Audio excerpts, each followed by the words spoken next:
2025వ సంవత్సరానికి ప్రపంచం పెనుమార్పుకు గురికాబోతుంది.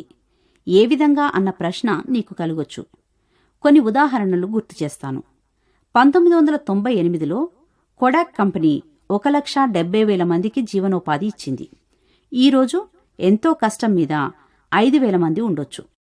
ఫిల్మ్ మరియు పేపర్ ఇండస్ట్రీ పరిస్థితి కూడా అలాగే ఉంది.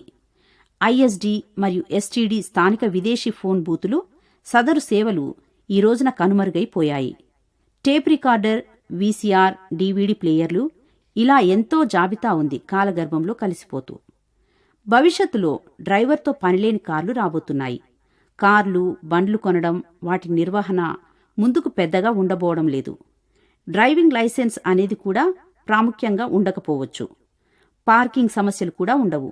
ఒకసారి ఎక్కడికైనా వెళ్లదలిచినప్పుడు ఫోన్ ద్వారా మీ కారును పిలిచి వెంటనే ఎక్కి వెళ్ళొచ్చు.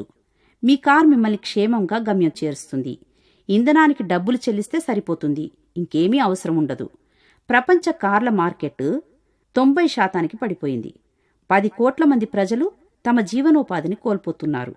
ఇవన్నీ మన దేశానికి రావులే అనుకుంటే మీరు మీ ఆలోచన విధానాన్ని ఇప్పుడే మార్చుకోవాలి. ఈనాడు ఆసియా దేశాల నుండే శ్రేష్టమైన ఉత్పత్తులు అందించబడుతున్నాయి.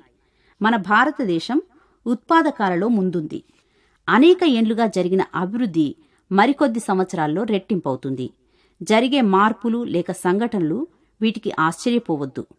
ఎందుకంటే ఎన్నటెన్నటికీ మారనివాడు యేసు ఒక్కడే.